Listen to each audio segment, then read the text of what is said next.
All right, there we go. All right, the recording is starting. Thank you so much for joining us today. And thank you again to Anthony Featherstone and Cynthia Grissom of Worksource Montgomery and Elise Ambrose of Elite Personnel. So Elise, I'm going to start with you. And then other panelists, feel free to follow up to chime in. So can we talk generally about what strategies you see are working for employers with regard to recruitment and retention, given the very unusual situation we're still in? Well, thank you for throwing that to me first there, Courtney. You're welcome. I was gonna open with a joke and basically say there apparently are no humans left to hire, so we can all just start drinking margaritas now, and we figured that will take care of the retention problem as well. So that's really where we are. We are finding we've had to learn a lot because not only did the pandemic happen, the hiring platforms also really exploded during the pandemic. So we've had to learn a lot about the new hiring platforms, LinkedIn, Indeed, Handshake and Simplicity, and so it's really a whole new world. The one thing we have discovered over and over again, though, is that everything starts with good job descriptions.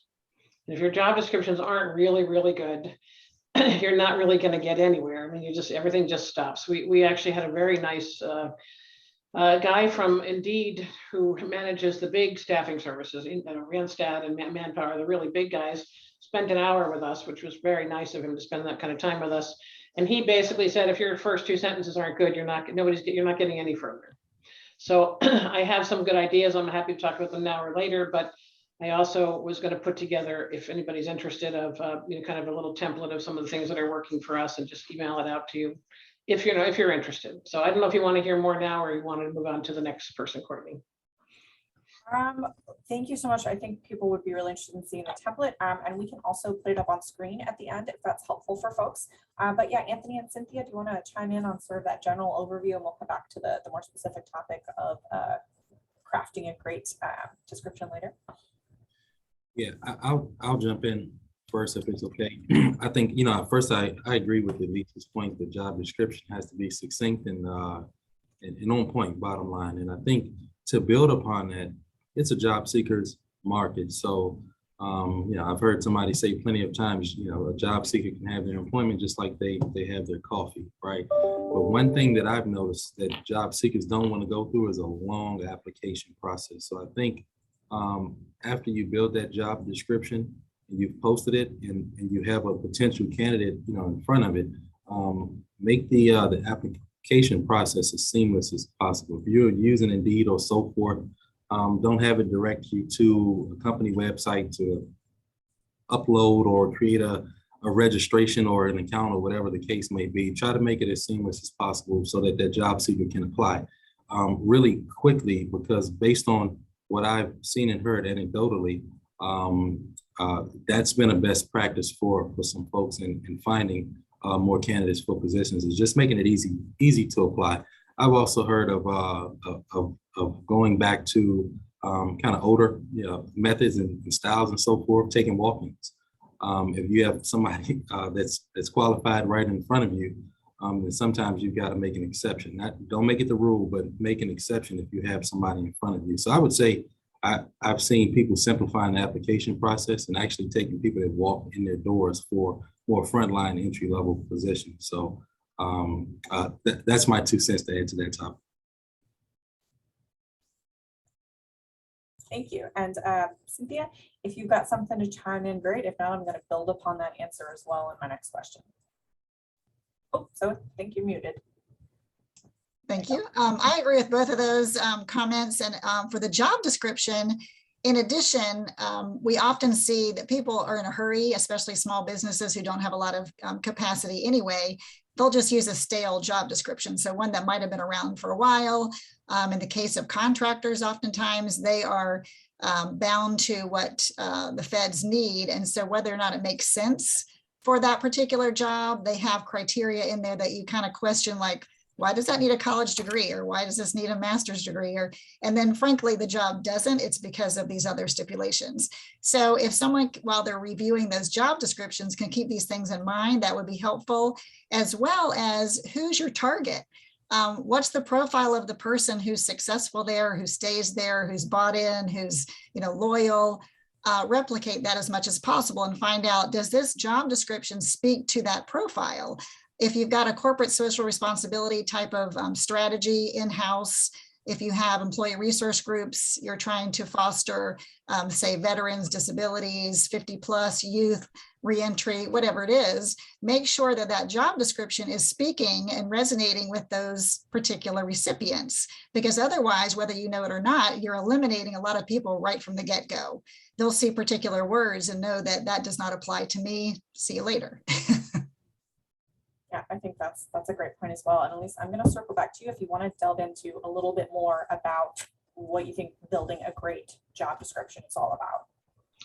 Be happy to. I do want to stress and reiterate what Cynthia just said. If you're not stressing your corporate social responsibility program in a job description on your website, in every marketing thing you have, on all over your social media, you're not getting the good candidates, because they're really interested in what companies are also doing for the community.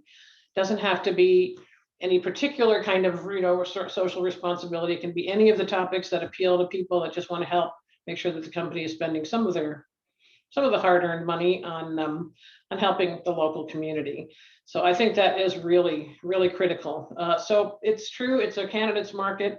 It's the biggest, the tightest employment market in the history of the country, really, except maybe with the exception of the Second World War. I don't know if anybody's interested in sort of knowing the reasons behind it, but there really are a lot of reasons behind it. I'm going to just quickly go through them because I think it's important for people to understand. There are 70 million baby boomers who have retired or are retiring. That's a huge part of the American workforce, huge. America has not been at replacement birth rate since 1970.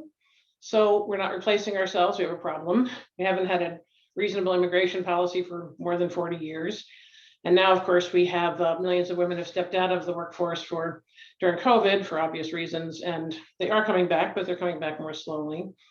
And a lot of people have really learned that they can maybe work for themselves. There's a lot of different ways of making an income now. So that's also taking people out of the workforce. So these are really big trends. This is the pandemic exacerbated it, but this is by no means new. This has been a problem that folks in the industry have known for 20 years that this was coming. So the job postings, it's all about the candidate. It's all about what the job is going to do for them and not what they're going to do for the company. It's for us older folks, it's a little hard to kind of wrap our brain around that, but that's just too bad because it's the way it is now. Obviously, the candidate wants to come in and do a good job. I'm not implying that they don't, but they want to know what's in it for them.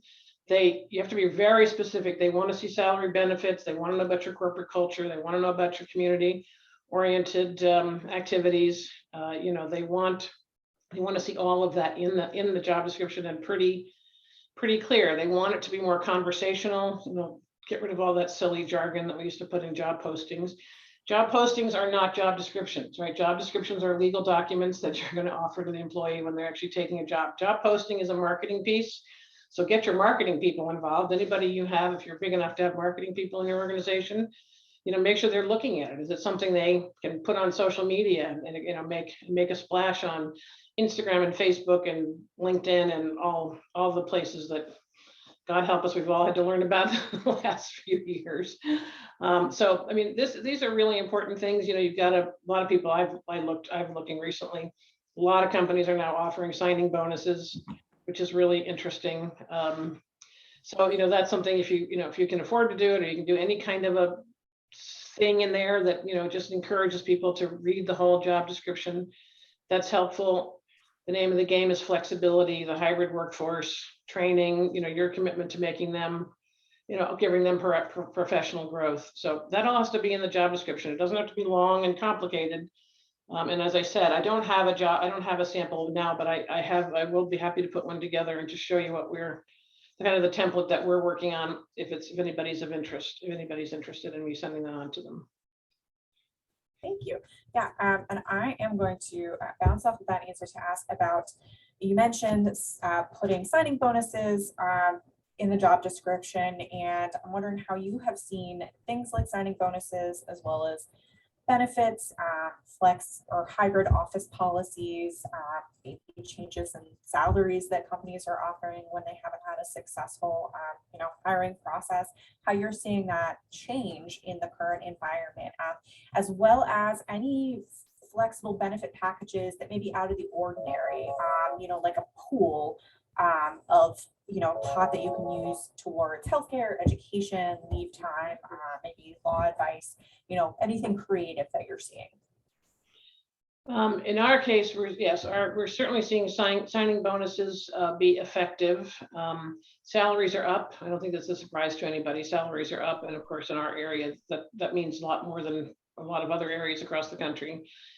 Salaries are up a good 10 or 12%, I would say, for our clients. They're having a little sticker shock, but they're realizing that, if you want to get the good talent, you're going to have to pay more.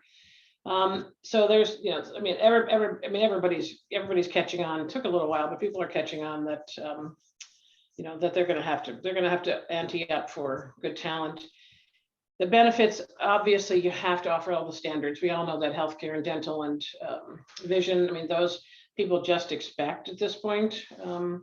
Not the, really young kids right out of college aren't worried as much about that because a lot of them can stay on their parents' plans. But if you're looking for anybody who's either not have parents who can help them with that, or anybody older, they're looking for full healthcare, full package healthcare benefits. The younger crowd, 20s and 30s, are really looking for opportunities, training opportunities. They want to know what you can, what you're going to offer them. If there's, any kind of a certification that you can help them with, or, pay for, if, getting certified in Microsoft Office 365 is a pretty simple thing, but it means a lot to young people to have anything that they can say, my company's doing this for me. I'm learning, everything I'm learning is, it's all good. So I'm just trying to read my notes here. I made a bunch yesterday. Really, obviously, we all know this. The hybrid workforce is not going away. We're just beginning to see our clients return to the offices. We only have one client who's now currently in their office. The rest of them are either remote or hybrid. And the new trend, as of 2 weeks ago, because it's changed now every 2 months for the entire pandemic, as far as I can see, the new trend is returning to the offices on a hybrid model, at least 3 days in the week, 3 days a week in the office. That seems to be the real push at the moment. So, you have to really think about a hybrid workforce. If you want to get the best candidates. So those are there's lots of other, wellness programs, transportation subsidies. There's a whole bunch of that stuff. And I have literally several blogs we've written about that. I'm happy to send that along with the other document that just gives you a link to the blogs. We've written multiple blogs that are on our website outlining all of those kinds of specific things that people are looking for. Thank you. Yeah, I think we will be interested in those resources. And Anthony and Cynthia, you want to chime in on what you're seeing with regards to maybe out of the box benefit packages, how people are feeling about flex and hybrid policies, both from the employer and the employee level? Yeah, so I'll go back to one of Cynthia's points about flexibility as far as education requirements. We had a convening with a major hotel chains in Montgomery County a few months ago. And I think the universal thing was we just need warm bodies that will show up and be willing to learn, that have that essential set of soft skills, and we'll take care of the rest of the training at this point. And yesterday I saw that Governor Hogan announced that thousands of state jobs are going to eliminate the bachelor's degree requirement. So I'd be remiss if I didn't mention that I think is a best practice in being flexible as far as the educational and academic skill requirements coming in the door, as long as folks have the intangibles, where you can kind of train them up, coach them up, maybe put them into your own apprenticeship model, whether it's registered or not registered. And of course, that doesn't fit all categories and all positions, right? It has to, be at a category or position or level at the company that makes sense for your organization. But I think to speak to your question, one thing that we've seen, and actually Worksource Montgomery is going to adopt is, I guess, kind of the next level to signing bonuses. I've seen ambassador programs in effect. We all know that word of mouth marketing is super effective. So when it comes to employees who are influencers on social media and them sharing your social media posts and providing employee referrals, creating incentive programs for them using their personal social media platforms to spider your message and needs out to their personal and professional networks. And as they get people in, and as they post things, create incentive programs for those social media posts and retention. If they have referrals that materialize into to employees that have a certain level of retention. So that's one thing that we're going to look to adopt, because we're feeling the same pressure. Every workforce development agency or organization in and around Montgomery County is also hiring. So it's super competitive in our industry. And we found real success in getting referrals from our incumbent workforce. So we're looking to kind of go to the next step, above the sign-on bonus and create an ambassador program where workers get bonuses or incentives for sharing the message on social media and actually making referrals that actually materialize into great employees. So I think that's one thing that we've seen on the incentive side of the house that seems to be effective. I'll just add a couple of things to that. So as Elise mentioned, of course, they're the regular, the hours, the flexibility, the hybrid option, of course, these sign-on bonuses. There's some other things businesses can do to compete, especially if you're small and you might not be able to afford a lot of these more expensive options. For instance, the healthcare benefits for part-time people, that's tough for a small company to offer, but they can do some soul searching. And this goes to your brand and what your culture is and what you're really trying to sell out there to attract people.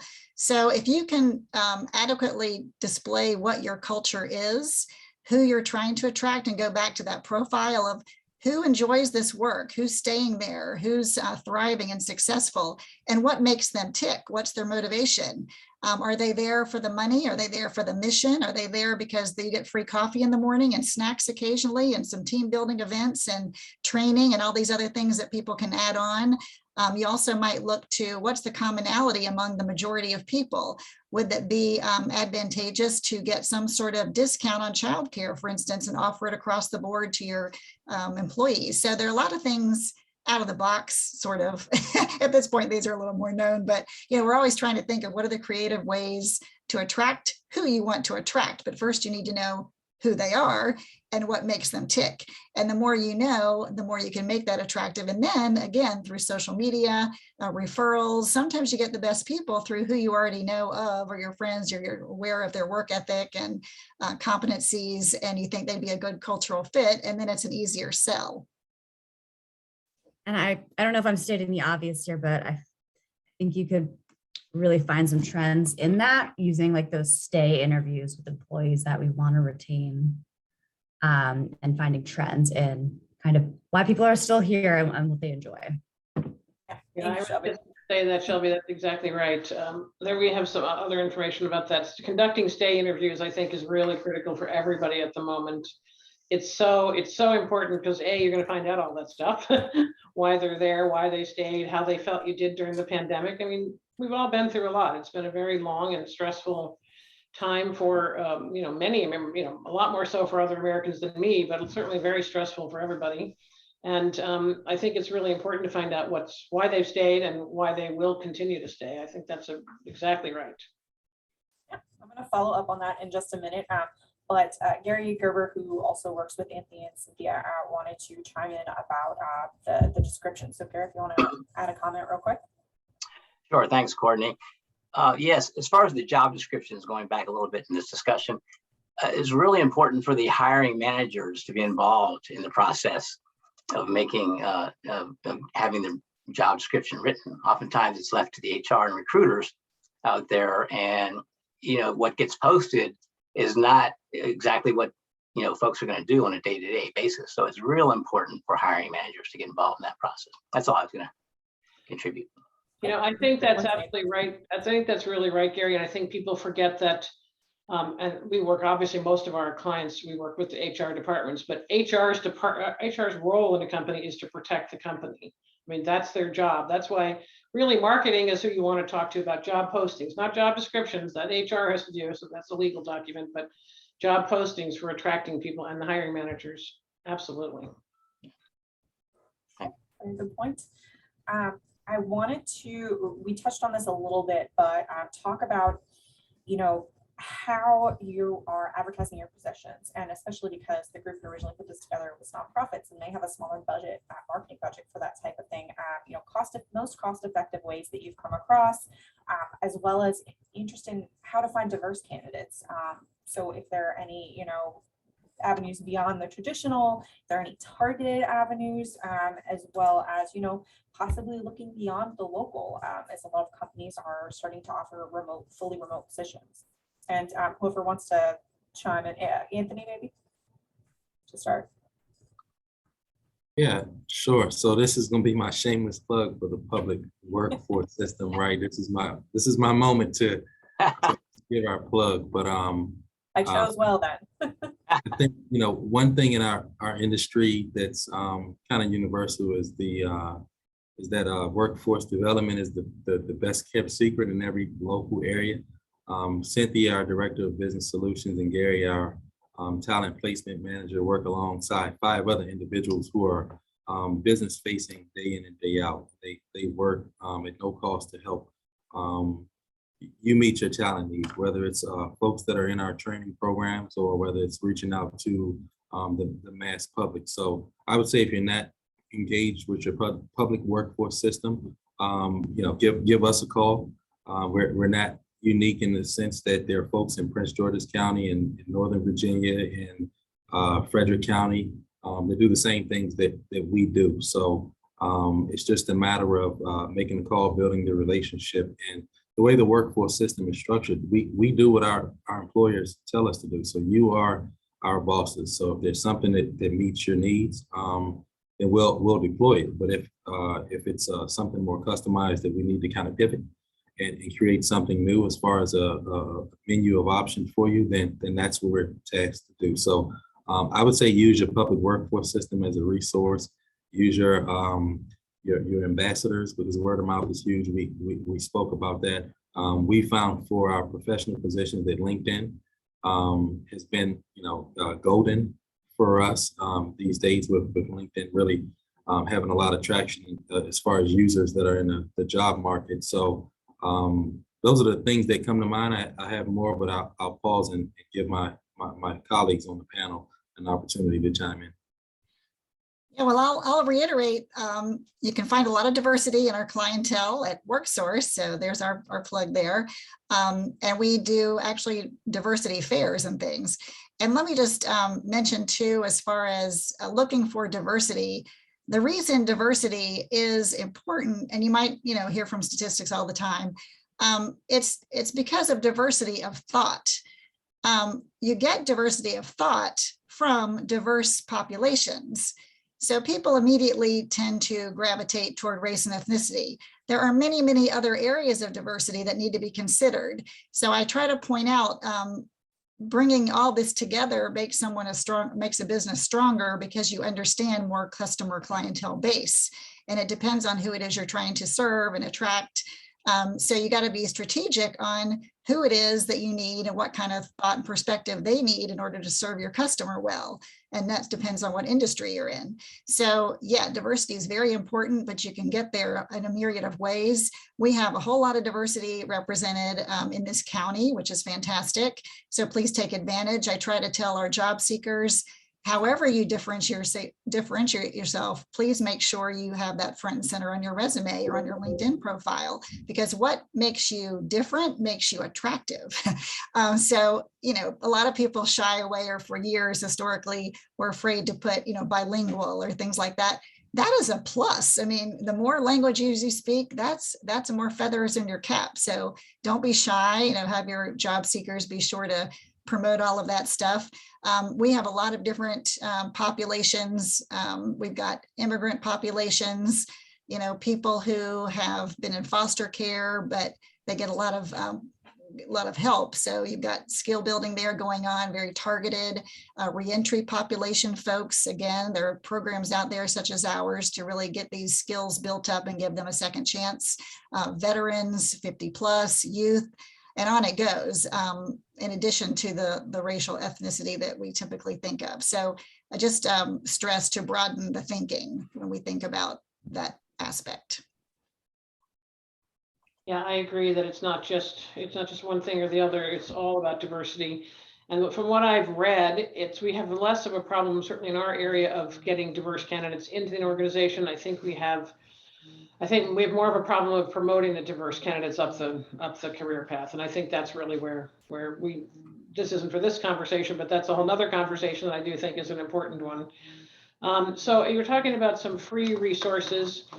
Obviously Indeed and LinkedIn and all those things, they all cost money, although people don't know that you can post on LinkedIn for free, and it doesn't necessarily get shown a lot, but it's worth it if everybody, all your management team or any folks in the organization that are willing to do it, to put an ad up on their LinkedIn pages. It all aggregates to the better.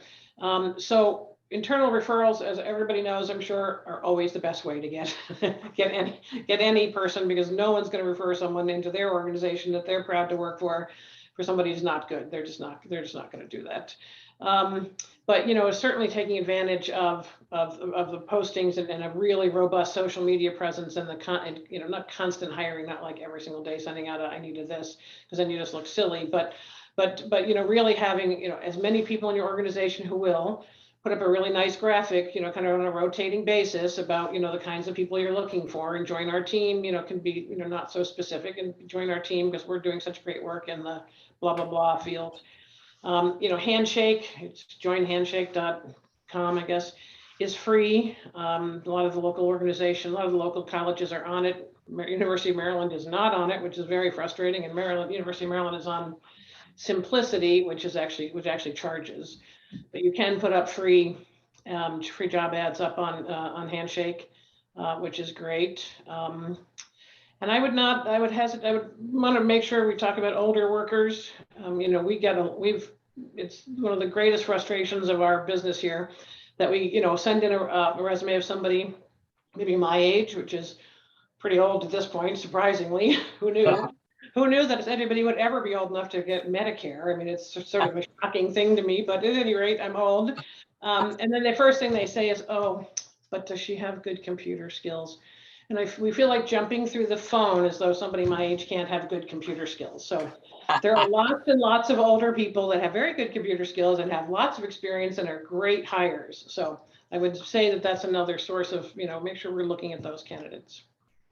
So if I could just jump in it, that's so on point, Elise. Literally, Gary and I were talking about less than an hour ago. We said that the workforce is interesting. You get discriminated on when you come into the workforce. You don't have enough experience, so on and so forth. Well, how do you get it if you can't start anywhere? Then you get to a point where you have too much experience. So when you're on the front end or the back end of your work experience, there's a little bit of discrimination that goes on both ends of those spectrum. But I just want to underscore what Cynthia and Elise both said, that the mature worker population, I think, is widely untapped in a lot of our areas in Maryland. And I think there's a lot of potential there to fill a lot of these positions that go unfilled or are hard to fill. So I just wanted to underscore those great points. Thank you all for your thoughts. I think those were really helpful to employers as well as to employees job searching, making sure that they're presenting themselves in the best light possible. So I want to jump into retention in a sec, but first I wanted to I think this will be a pretty quick topic that sort of bridges the two, recruitment and retention. So we talked a little bit about expanding pools of candidates beyond just the local, if folks are offering fully remote positions. Have you learned much yet about possible tax implications of those, or how cost of living differences between maybe a company in DC is hiring somebody in Idaho, how that is affecting employers when they're searching for candidates? Anyone? I think that's a complicated question, the legality of whether you can pay people different amounts of money for the same job. I don't want to get into that because I don't actually know, and I'm not sure the employment law field knows the answer to that quite yet either. So I do think obviously somebody just working in a different state is easy. We find that people say, oh, but we don't use that. We don't have that state in our payroll system. And I'm like, Then just add it in. This is not complicated. It's on QuickBooks, it's $10 a month per state. It's not that complicated. So if you have to add a few states in, you're not talking about large amounts of money here. So that's what I would say. I really can't get into the, I know that we have employees. I have my internal staff. One of them works in Arizona, one works in Massachusetts, one works, a couple work in Virginia, obviously Maryland and DC. But we find that the only problem is that all those different states have different, leave policies and long-term care policies and all those kinds of things. So it takes us a while, but we eventually get to what we're supposed to do, and then we do it. But it's not easy. That part is not easy. I can post an article from PayScale that kind of addresses this thing. I'll put the link in the chat eventually, or send it to Courtney for everyone. But it was interesting because it was pointing out that really no one should be paid differently based on location, other than a cost of a living adjustment if you're going from, say, Idaho to New York City, somewhere where the cost of living is very expensive. And the interesting thing about remote working, it really puts more expenses on the part of the employee because you're home all day. Whereas, so you're paying more in utility bills, your electricity, your heating, you're eating there more, you don't have the free coffee, for instance, whatever, all these little things might be little, but they do add up. So there's a cost of working at home. And yes, you can try to go down that tax situation of the work from home office, but that comes with a lot of red tape you need to make sure you tackle correctly with your advisor. So there are a lot of, as Elise mentioned, just so many variables here to make things on the up and up wherever they are. But as far as the duties of the job, that doesn't really change wherever you are. So that shouldn't really make a difference, but that article was actually very good and very broad in its breadth and scope. And then as far as retention, the thing is, as I think Elise also brought up, getting diversity in the door is one thing, but it's the inclusion and making sure people can acclimate, and then making sure they want to stay, and that you're building a culture that's accepting of all these different folks, age as well, all the intergenerational issues. So that does take some work. It's a lot of change management. And again, a lot of small companies don't have the bandwidth to hire a consultant to come in and take care of those things. So they've got to, put it together on the fly, and it's tough. So there'll be a lot of clashes, but you have to have a process in place where those things are handled appropriately. So yeah, it's great to have the diversity, but you got to make sure people are comfortable in it and want to work there in the context you've built. One thing that I have created for my agency is a peer mentor program, which a lot of nonprofit organizations do not have. It ended up being successful with a couple of departments, so it was pushed agency-wide. And one of the goals is retention, diversity, and a couple other, key markers. So, we're just within the first year of it, but I'm hoping that is a great tool to use for any nonprofit organization. To have a peer mentor program and matching people up, not just people on the same level, but, at all different levels, depending on what the mentee is looking to gain knowledge-wise and what the mentor skills are and what they would like to provide to a mentee. I think Shelby's reading my notes, because that's literally what I was going to say next. It's so funny you've got it. But mentoring programs, I think, are really important, and making sure it's not the supervisor, is not the mentor. It's a different person inside the organization, and matching people that are seemingly don't have a lot in common. We'll usually find a lot in common. It doesn't usually take too long to find a lot in common with somebody if you actually ask a few questions. I know the example, and they're longtime members of the Silver Spring Chamber. Lurch Early and Brewer has a really very aggressive and successful mentoring program, which I think has probably led to their success for over the last 20 or 30 years. They've grown so much. So I think that they're a good example. And I know Mark Engel, who's their employment lawyer, has written some things about their mentoring program, which might be worth Jane asking for, because I do think it's a really good idea. They have been a long-term partner of the chamber along with us, so that would be helpful for folks. On the subject of retention, I wanted to sort of talk about what one of our nonprofit team members called how to build corporate culture in a virtual world. So you've got folks who are dealing with Zoom and screen fatigue, how you draw them in without, overloading them in that sense. Creative ideas and resources for building that community and the culture, especially if you're a small business or a nonprofit and you don't have a lot of extra dollars to spend on building that corporate culture. Perks, etc. Yeah, I mean, this is obviously an issue, and this is what we've been talking about for the entire pandemic is, communication and employee engagement. I don't know that anybody's come up with any really brilliant answers yet. I do know that SHRM, the Society for Human Resource Management, has done some surveys, which I looked up yesterday, and it was interesting that 70% of the people replied that remote workers are more easily replaceable than on-site workers.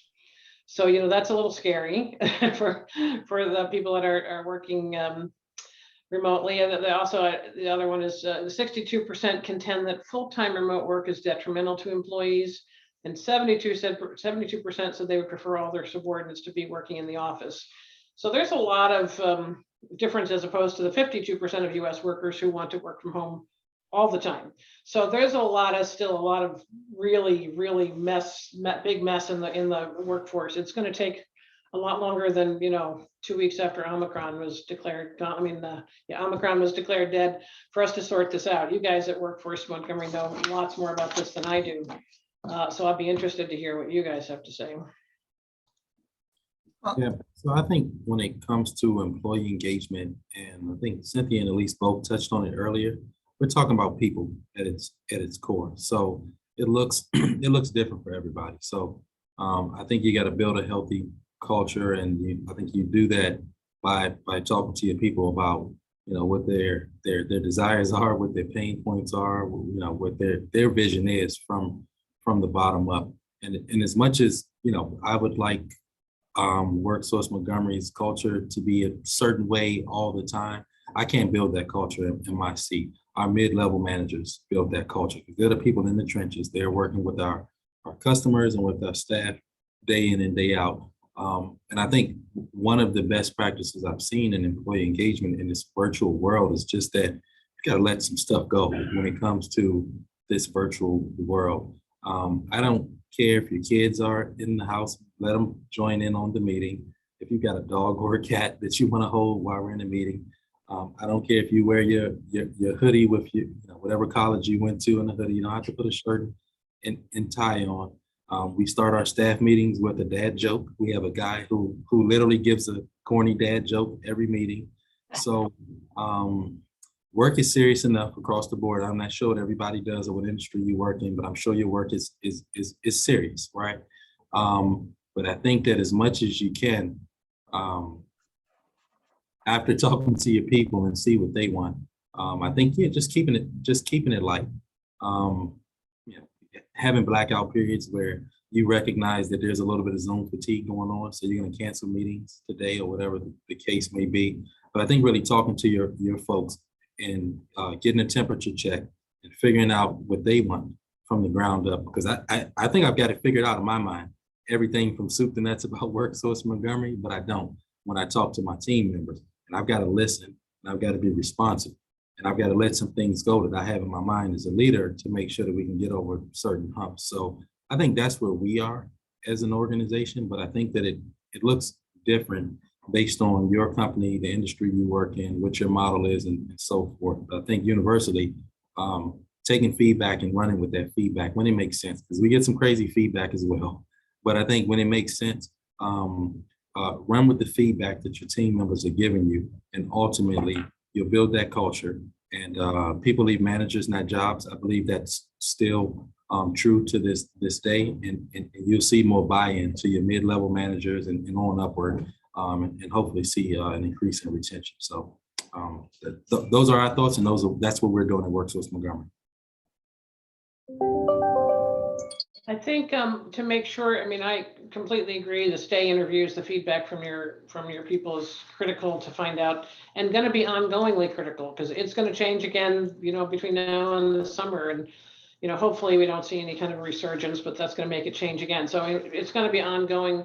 And some of it, I think, really should be direct, stay interviews, but also some blind surveys, which are easy to do and cheap, and you can do them. And really, because people might be more comfortable just saying what they really want without talking to their direct supervisor. You know, that just might be a better way to do it. So kind of taking feedback in more than one direction is what I'm saying. Also, the 360-degree reviews are pretty useful for that, for you know, getting a really full perspective of what people want and how people are feeling. I'll say a few things about remote workers too. So of course, the challenge there is connectivity again. And if you've got a lot of staff all over the place in different time zones and things, that's an added challenge. But that face-to-face on a virtual platform is crucial, especially for people who never worked there other than remotely, because a lot of people were hired during COVID. They've never worked in the office. If those people are blacked out every day, that they're losing an opportunity to connect. Because as you said, it's like the people in front of you, you tend to, you know, you learn more about them just day to day, you become more in a relationship. The remote people become more and more remote if they're not actively participating. So even though they might be on a call, if you don't see their face, you know, it's sort of like, who is this person? You know, and then if they didn't even have a history with your organization before you went, you know, hybrid or totally remote, that's an added problem. So I don't think people need to be on all the time. And there's certainly occasions where, you know, gosh, I haven't had time to take a shower this morning and I don't want anyone to see me and I'm going to not show my face, you know, that kind of thing. But the majority of the time, I would hope people are on face-to-face and not hiding because it does help in that relationship building. Yeah, I agree. And but it is, I mean, I'm reading the SHRM survey again, 59% people think that working remotely on a permanent basis diminishes networking opportunities, and 55% says it can cause the work relationships to suffer. So I don't think there's any, plus 54% think they work more hours when they're working remotely. So I think this is true. I mean, this is, we're also finding the opposite thing, that we have some clients who are insisting that people come back to the office, and so they're losing people. I mean, they're just losing people. They're, you know, people are like, I don't want to do that. Other companies in the same company, same salary range, same good job, same industry, are willing to let me work remotely, and they're jumping ship. And I mean, it's, you know, so people, you know, that is going to happen. That's definitely going to happen, especially for jobs that are, in this particular case, it's people that write surveys. You don't need to be in an office to write the survey. You're probably more efficient working from home to write the surveys and polling questions. But these folks are insisting on people coming in, so we can't find them candidates. So, you know. Yeah, it does sound like this is sort of an evolving situation, that we may not have perfect answers to this yet. Sorry, Anthony, you're gonna. No, I'm sorry. And Cynthia, thanks for letting the secret out. I jump on our calls without internal calls without my hair cut and groomed a lot. But that's just creating a vulnerable, open environment. But I think now more than ever, especially going back to the hospitality conversation that we had, a lot of workers were displaced, and a lot of workers, there may be some distrust with the hospitality industry based on ebbs and flows with the pandemic. We saw the same thing in 2008 when the construction industry had a huge, downfall. There was some distrust with that industry with construction workers, and folks crosswalked into other industries. I think I say that to say that now more than ever, upward mobility and creating lights at the end of tunnels is more important than ever, because fatigue will happen. As intentional as you want to be, I'm still fatigued at the end of the day after being on 5 or 6 meetings or whatever the case may be. But I think if your team members know what they're working towards, if they have a defined path as far as what my next step is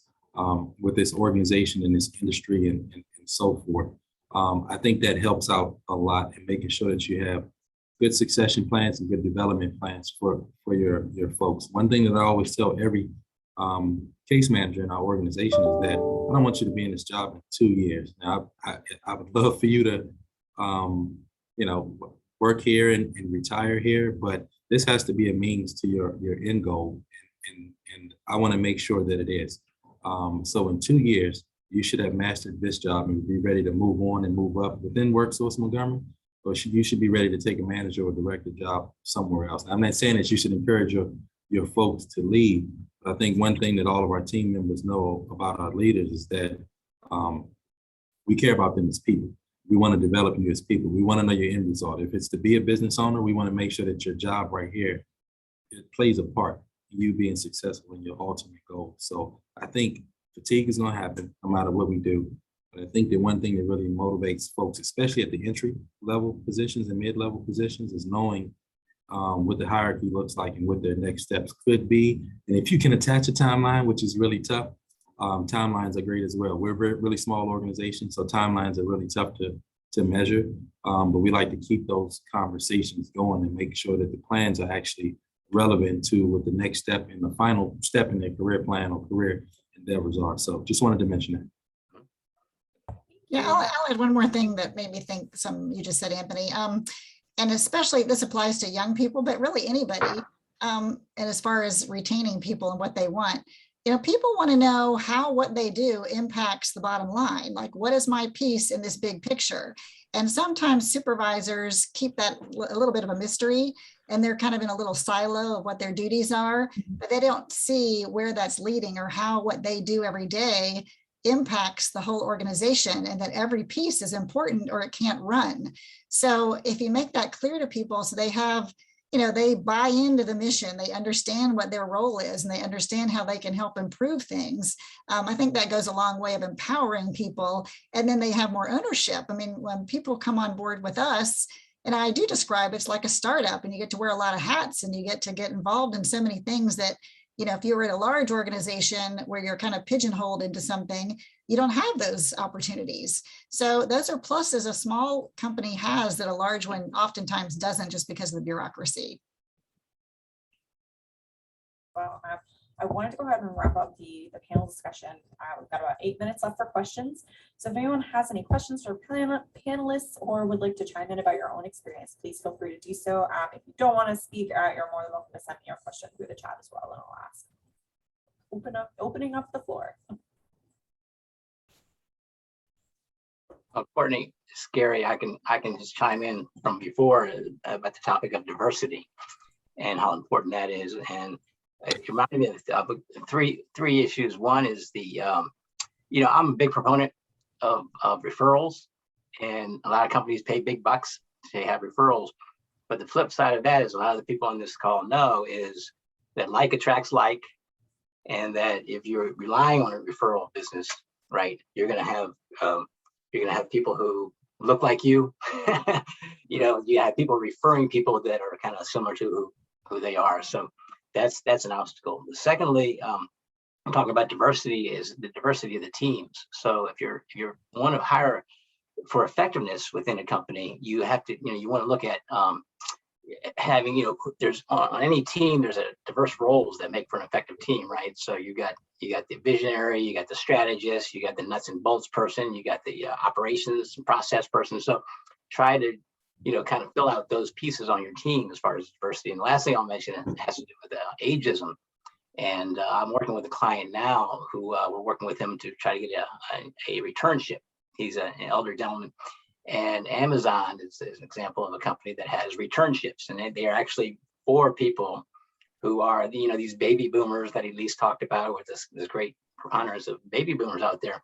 But they represent sort of institutional memory, and there's a lot of wisdom, and as a lot of those folks retire, there's kind of a big gap between the younger folks, and that's missing. So Amazon, I think, caught on to that and are doing these returnships. And so I think those are, it's another good way for folks to support the elder people in the workforce. I wanted to chime in on one thing too. In terms of the ageism issue, I talked to a lot of people who are transitioning into different careers, and they seem to get confronted, just like Elise was saying earlier, that they have good skills, but they're just not able to promote themselves well enough, and they don't get callbacks and so on and so forth. I was also on a webinar the other day about AmeriCorps Vista, and they said that their biggest pools of candidates are recent college graduates and baby boomers, because a lot of the baby boomers have sometimes financially are in a better position to take the AmeriCorps salaries.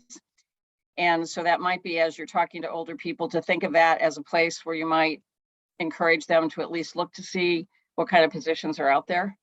Because they could be pretty interesting, and a baby boomer would probably have some really good skills, maybe beyond what a new grad would have in terms of helping a company who's working on infrastructure, which is a lot of the jobs that that Vista in AmeriCorps has. So that's my 2 cents. I just wanted to make a quick chime in for the chamber also has a job board as an option for posting your jobs. It's new as of late last year, I believe, was when we implemented it. And of course, we'd like to spread it more widely through the community. So feel free to share it with folks. It's free for members to post. There's a small nominal fee for non-members to post as well. So please feel free to share it with your networks. All right, any questions from anybody else or comments about your experience? No, just to thank you for putting this on. Oh yeah, thank you for attending. All right, if there are no more questions, I will just maybe give each of our panelists a couple of minutes to just do a quick, what you see for the future and what you think. Yeah, just, I know that's a broad, but just a sort of closing statement if you'd like. Well, I'll jump in there because leading off of Pam. So just so everyone knows, there is an age-friendly task force for the county, and that is a topic of constant conversation is the employment of the 50 plus and the hurdles facing. We have a couple of AARP folks on the panel. We have people from the Office of Human Rights with the county, Jewish Council for the Aging. Anyway, there's a myriad of folks on there that are very knowledgeable on the topic.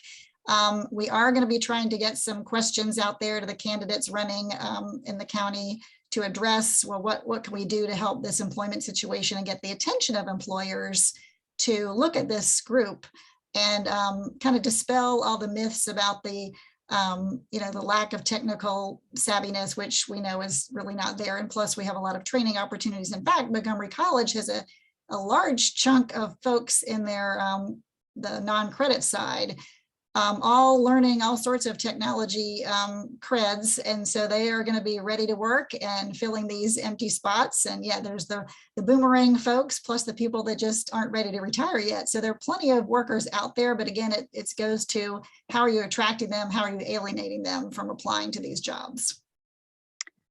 I think the candidates have something coming up that the Silver Spring Village and the other villages are putting on. I got something the other day about where they're going to be addressing how the candidates feel about the older folks and population. I don't know what, that could be a place where the employment issue could come up as well.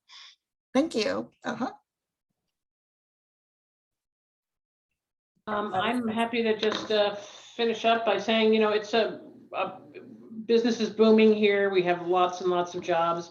We'd love any referrals anybody has, and I'll definitely be in touch with Silver Spring about the job board. I'd forgotten that. I'm so glad you mentioned it. Courtney, that would be great for us. It's been an interesting experience being in our industry, losing 100% of our revenue overnight when the governors all shut the offices. So that was an interesting time period. And we are, I think, working on making it like, we're acting like a startup. We're just making everything. We're like reviewing everything. We're acting like like a brand new company. And it's kind of fun. We're sort of reinventing ourselves. So we're sort of looking at it as it's an opportunity to do things better, more efficiently. And, because obviously the search for talent isn't going to go away. They expect it to be ongoing for a number of years now, all the people in my industry. This isn't going to go away. So I think I hope a lot of businesses can look at this as an opportunity to just look at everything differently. Look at the way we hire, we treat our employees, we act. The new word work-life balance is gone. It's work-life integration, which actually makes a lot more sense. So we're kind of excited here at Elite Personnel. We're having a big meeting this afternoon to talk about our new path forward. So I'm hoping a lot of companies have the same feeling. Yeah, and I'll just applaud everybody on the call, as business owners and business leaders, and doing what the pandemic has taught us all to do. Learn how to deal with change and to pivot again and pivot some more. And a lot of the things that we've seen brought about because of the pandemic, I don't think are going to change. Workers are not going to prioritize work over their families anymore. Hybrid, I think, is here to stay whenever it's possible. So I just encourage everybody to continue doing what you're doing, because you're doing something right, obviously. And just keep looking at things from a continuous quality improvement standpoint, and just being ready to pivot, at a moment's notice, because I really think that that's what it's going to take for businesses to thrive moving forward. And that's why, at Worksource, we try to move at the speed of business and not the speed of workforce, which moves a lot slower than I think you all move as business owners and business leaders. So if there's anything that we can ever do as your fellow chamber member, as your local workforce development provider, myself, Gary, Cynthia, we're all available to help out. So thanks, Courtney. Thanks, Jane, for the invite and allowing us to talk to your members.